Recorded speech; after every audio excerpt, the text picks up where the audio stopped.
So y'all remember that time where I made a very intelligent chatbot come up with original characters from a random series like a fangirl, kind of undermining what it can truly do as a tool to help people in their day-to-day lives, and it was a lot of fun? Well, gonna do it again!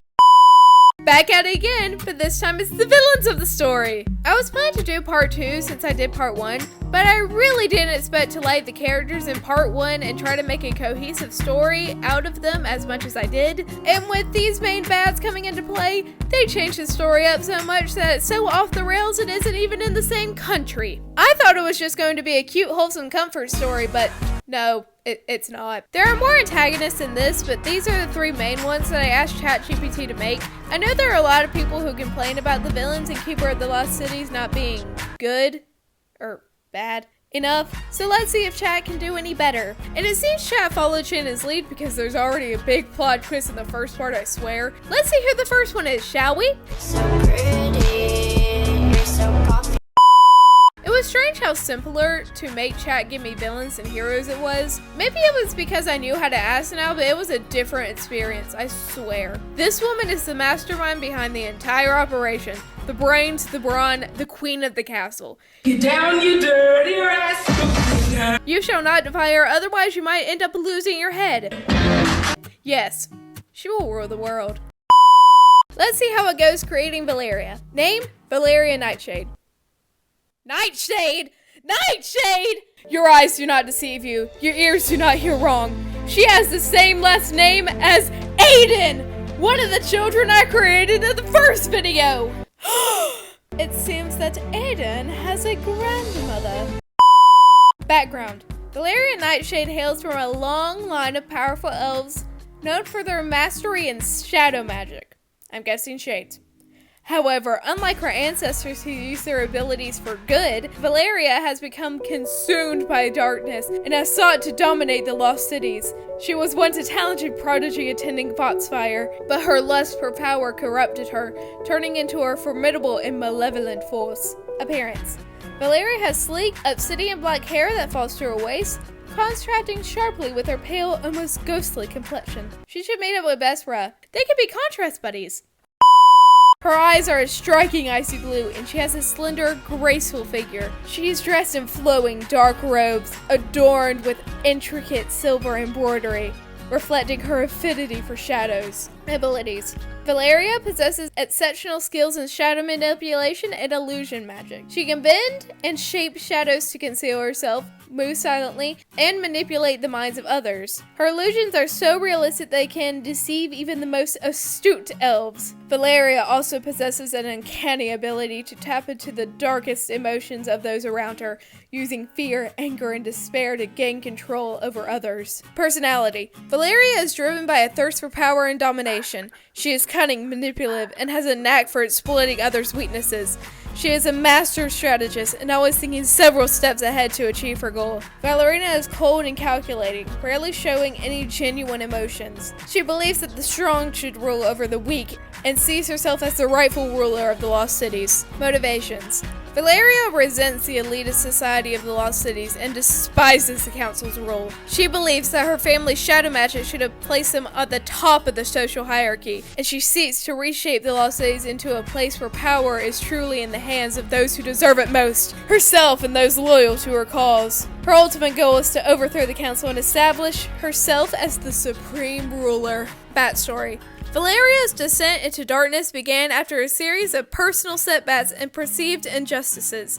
She felt overlooked and dismissed, despite her prodigious talents. Consumed by bitterness and resentment, she began exploring forbidden magic and delved into the secrets of shadow manipulation, ultimately embracing the darkness. She abandoned her former allies and family, adopting a new identity as the leader of a secret society dedicated to her cause. Relationships. Valaria has a small group of loyal followers who share her visions of a new order of the Lost Cities.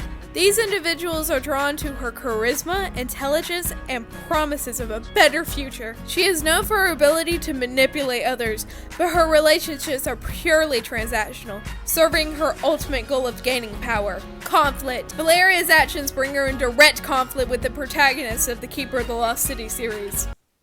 Yes, protagonist. Yes, very good. Very good. She becomes a formidable adversary, constantly plotting and scheming to undermine the council and seize control. Her master of shadow magic and illusions makes her a challenging foe to outmaneuver. So, there was Valaria. It's not really much of a shot that ChatGPT gave us such a standard villain that is seriously just evil incarnate, but I can work with this. I find it interesting how ChatGPT views shades as these shadow people who can create such big illusions. They aren't the same, but it seems like some shades are good at circus tricks. It is also strange how Chat makes the abilities go beyond the canon of KOTLC. Like, does it have its own headcanons? Where did it get the reasoning for changing so much? I ask these things because it has left me with a cobbled mess that I need to stitch together. Well, anyway, so with the process of designing Valaria, I actually kind of just went to Pinterest and looked up a bunch of stuff in my brain. Like, obviously she has very sleek hair, so I looked up sleek hair. I wanted it to be in a ponytail, so I looked up ponytails. Okay, the interesting thing is that when I looked up dark robes, it showed like bathrobes and stuff, and I was like, I can't make her wear a bathrobe. But as it turns out, there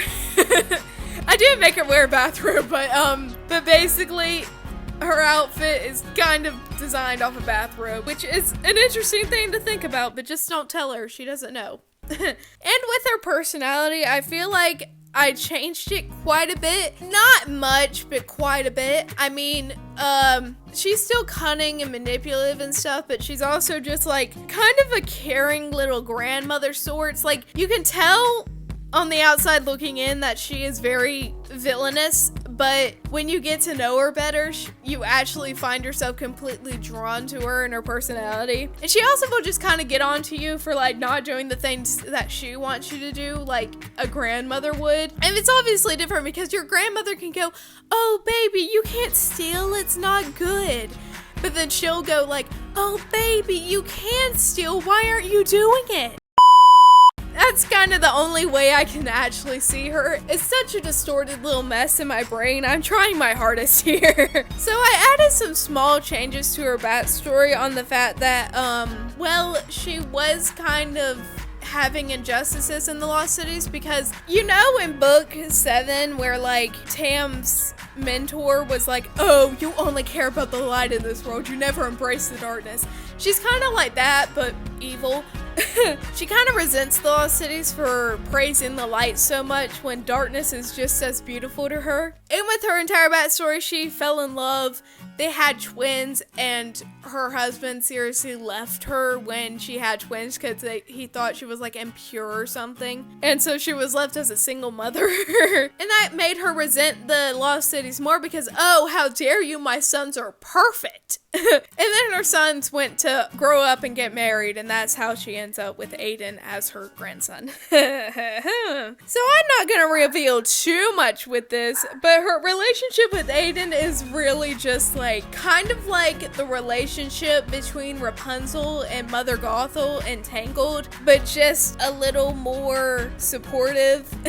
She will be so happy with Aiden if he does like anything. And the thing is that like she was there for him in like his darkest time, so he is completely devoted to her in every single way possible, and he loves her to death and she loves him to death, and it's just such a little grandson grandmother relationship, but completely evil.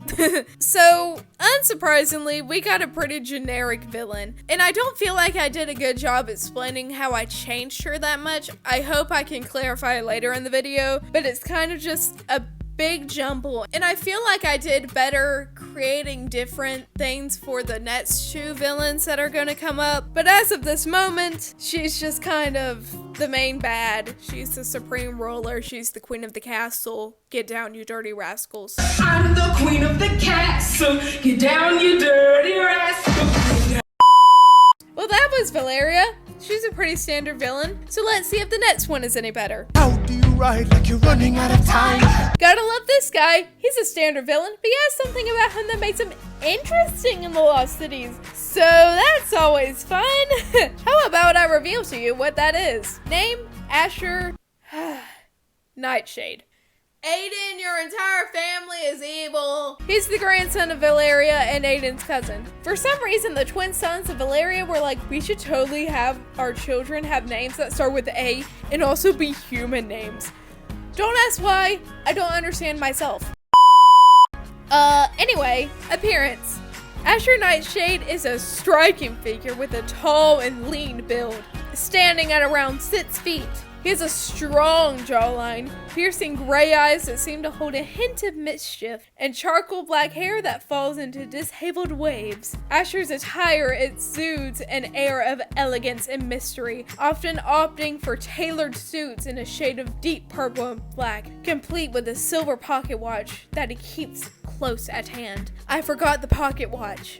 He still has it. Just use your imagination. Personality. Asher is a master of manipulation, using his natural charm and persuasive abilities to bend others to his will. While he might not possess extraordinary intelligence, rude, he compensates with his quick wit and cleverness. He has a knack for exploiting the weakness of those around him, always one step ahead and ready to exploit any opportunities that arise. Asher possesses a silver tongue, effortlessly weaving lies and half-truths to achieve its goals. Background. Asher hails from a family of accomplished criminals, renowned in their ability to deceive and manipulate. From a young age, he was immersed in the world of illicit activities, honing his skills in the art of manipulation. He has a reputation for being involved in various schemes and covert operations, always managing to stay one step ahead of the authorities and his adversaries. Abilities. While Asher Nightshade lacks extraordinary magical abilities, he compensates with a sharp intellect and mastery of deception. He excels in the art of misdirection, using his charm and charisma to sway the opinions and actions of others. Asher is adept at reading people, discerning their vulnerabilities and exploiting them to further his own agenda. He's skilled in the art of disguise and has a gift for improvisation, allowing him to adapt to unexpected situations on the fly. Motivation. Asher's primary motivation is power and control, his desire to amass influence and wealth, often targeting high-ranked individuals within the lost cities for his schemes. His ultimate goal is to establish himself as a shadowy figure who wields significant control behind the scenes, manipulating events to suit his own desires. So it seems that charminess runs in the family. Gotta say, at least he doesn't want to be supreme ruler. That'd be kind of awkward. But it is interesting that he's talentless. Has there ever been an important character in the Lost Cities that has been talentless? Honestly, I think it's really cool. Okay, so I did really the same thing that I did for Valaria with his process of design. I went to Pinterest and found tailored suits, and I swear to all I hold dear, I cannot find the perfect one. So I ended up just mushing them all together to make his own outfit. Also with disheveled hair, I swear my entire page is filled with just random actors that I have forgotten the names of, but they all have the same hairstyle, and I want to scream at this point. How is disheveled hair a style? Disheveled seriously means messy. I'm confused. Everything is confusing, but I found a way, okay? I also made his hair a little more brown as an allude to the fact that his cousin is Aiden, and also I did add a little silver blonde part in his hair just to show that he's with Valaria and he's a supporter of the shadows even though he is a talentless himself. His personality really leans into the charmingness, and he kind of is just completely introverted. He doesn't want to talk to anyone. He doesn't want to do anything. He just wants to sit home and just help his grandmother out whenever he can. If he likes you, he will seriously help you in the drop of a dime, and I don't know why. He is a very, very, very charming, and that's how he manipulates everyone around him into liking him. He is a complete mama's boy, and since the fact that his mama is dead, he's a complete grandma's boy. His family really, really, really differs from Aiden's, considering that Aiden's parents are oh, we love the world. We want to paint it and draw it, and we're talented artists. Meanwhile, Asher's parents are we will rule the world, brats. And that did not go well for them because the same goblin that killed Aiden's parents also killed his parents. Yeah. Like, it's just an entire thing about family drama and how Asher and Aiden never got to be friends in any capacity because they were just the other side of the family to each other. Like, how dare Aiden's parents be good and moral and try to be talented artists? And then, how dare Asher's parents be legit mafia bosses? Now, the thing is that with Aiden, his relationship with Aiden is actually a very supportive older brother type of relationship. You know, when they actually get to talk to each other. He wants to help Aiden out in any way he can. He wants to protect Aiden in any way he can. And Aiden just really, really, really looks up to him in every way possible. Asher is also very supportive of Aiden's dreams, which is something that Aiden never got with his own parents. So, I mean, it's kind of just, oh my gosh, my big brother and grandmother want to support me in every way. I feel so special. Asher has been manipulating Aiden this entire time without even realizing it. I really like Asher. Not exactly my favorite of the group. My favorite's coming next, but yeah, I like him. He isn't that interesting in my opinion, but I feel like I can make him interesting if I just try hard enough. Anyway, let's get on to part 3. When Mama said that it was okay, Mama said this one is not related to Aiden.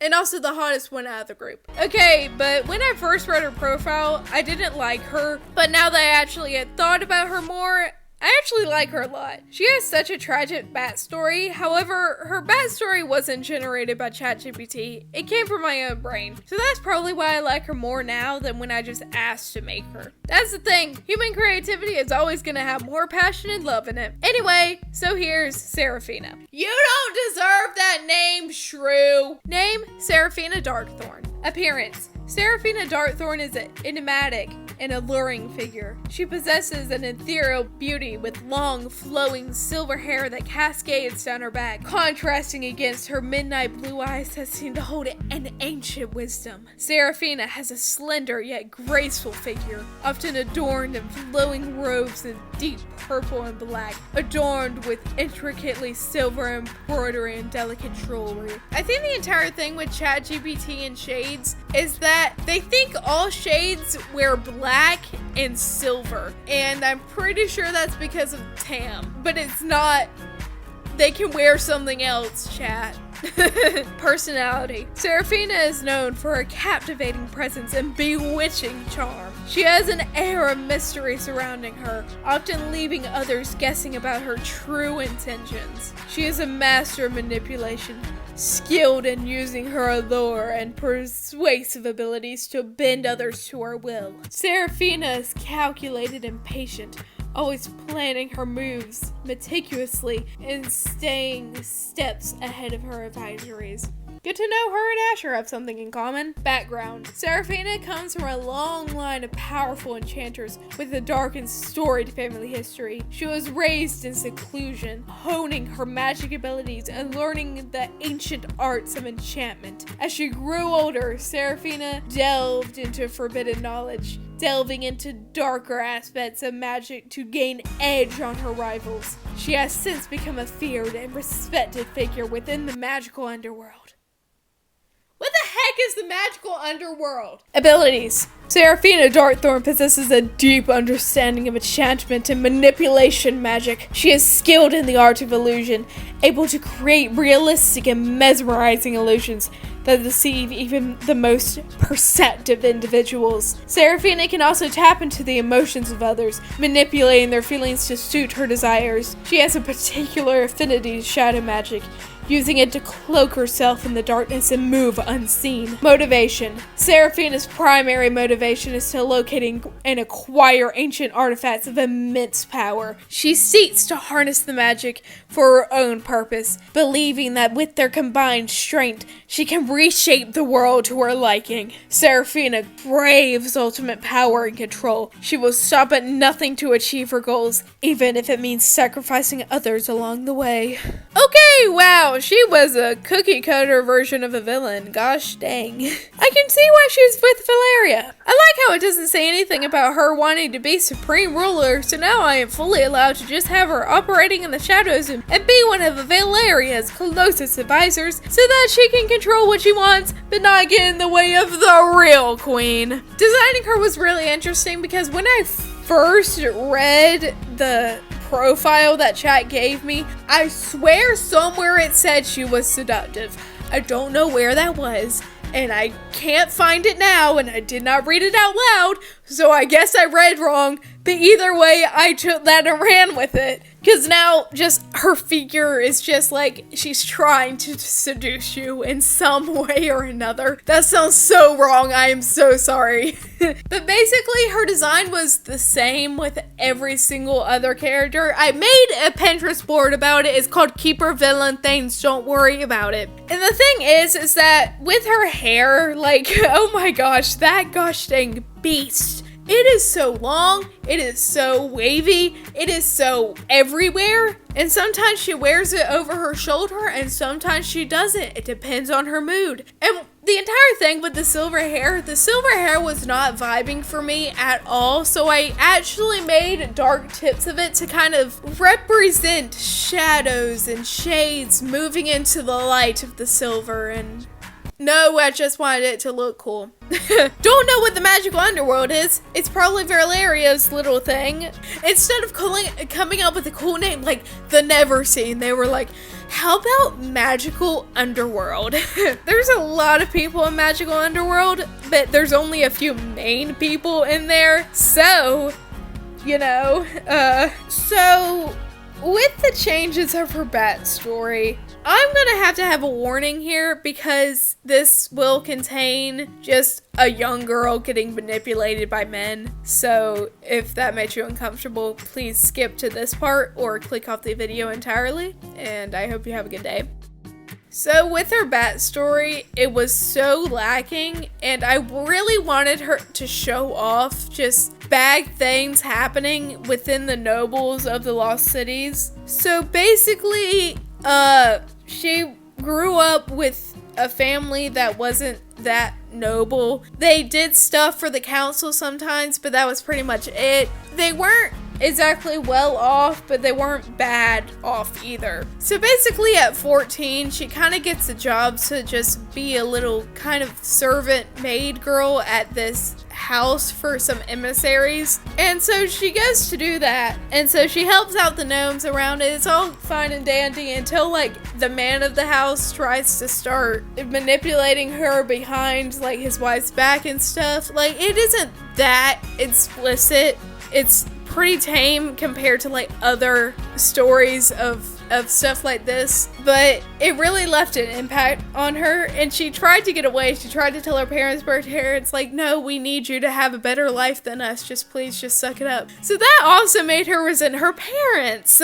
So she finally just stops. She gets away somehow, and like she is so annoyed and she's so angry with every right reason. And when she finds out that she is a shade, she starts honing her skills and trying to learn how to make scary, terrifying illusions. And when that happens, she goes back to that man's house and basically scares him to death. Then she runs away and like basically she runs into this forest, and that's where Valaria and Asher find her just there, just crying and covered in shadows and stuff. So they take her in and she becomes happy again. It's strange how she's the villain because that sounded like a hero story. That's a kind of dark backstory, but I really wanted to tap into like why villains are villains, why she's the way she is, why she is evil incarnate, why she wants to destroy the world so much. It's just because she's seen so much pain and loss and just stains in this perfect world, and she does not like it at all. So there's that. Sorry that got so heavy. Let's just move on. She doesn't actually have a relationship with Aiden, They don't talk much, but she kind of talks to him sometimes because, like, her and Asher are kind of good friends.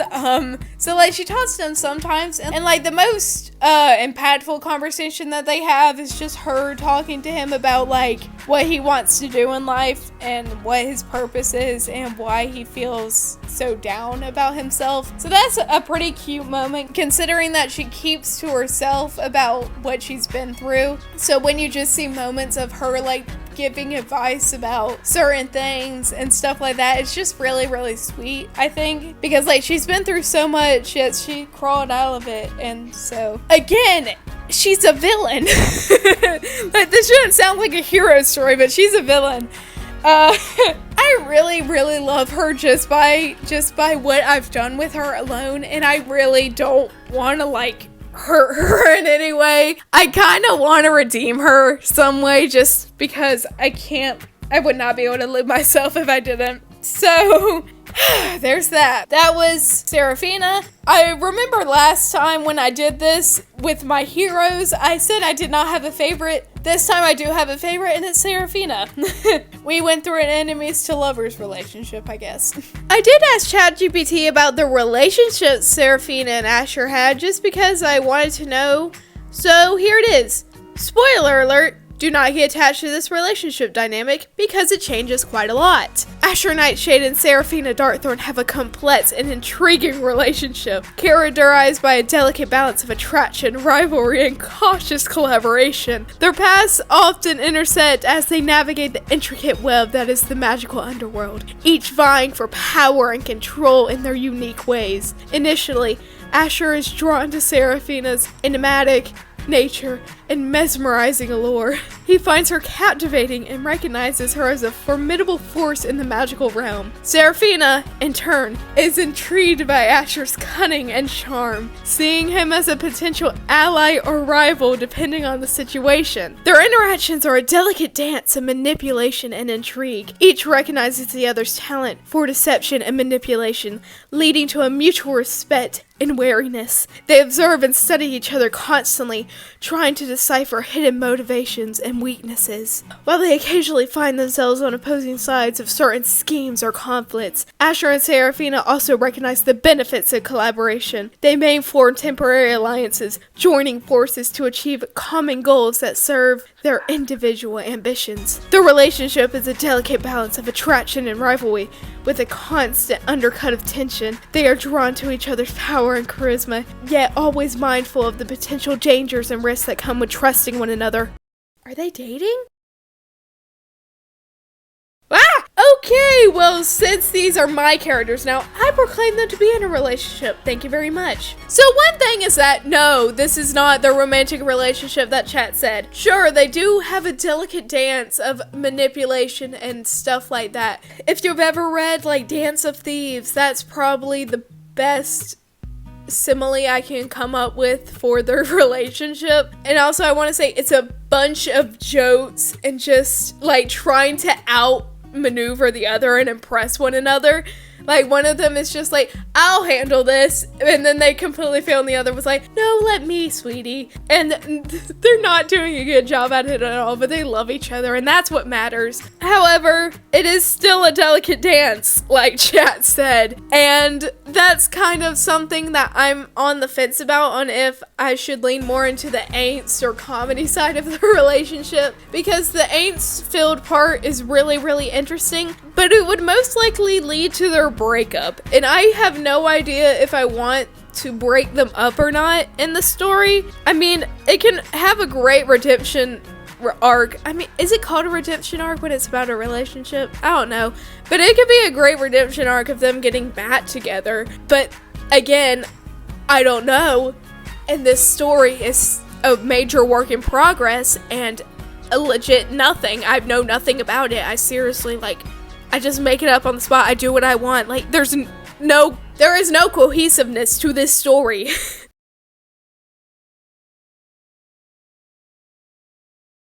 All three might be put into a position where they are forced to trust each other, but that trust will be easily shattered as they are trying to get their individuals' goals, and yeah, I can't do this anymore. Their actual relationship is just purely office worker. Valeria is obviously the boss, and like Asher and Seraphina are constantly trying to one-up each other, and Valeria is just like, shut up, you idiots! We have a goal to achieve. I'm trying to be supreme ruler here, and all you can do is talk about how far you could toss a potato. That's not actually what she would say, but you get the gist. The thing is, Valaria is basically just babysitting them at this point, because Asher and Seraphina can go from loving each other one minute to completely hating each other the other. And it gets tiring after a while, but at the end of the day, she loves them to death and does hope that Seraphina will be her granddaughter soon. I don't know why I'm acting so dramatic over this, because I don't think anyone cares, but I like creating stories too much, I guess. So unsurprisingly, Chatgpt gave us some pretty standard villains, and I had to develop them, and I had to do everything, and I had to do this, and I had to do that. So I wasn't expecting this to be an entire full story that is constantly being cooked in my mind, but it is.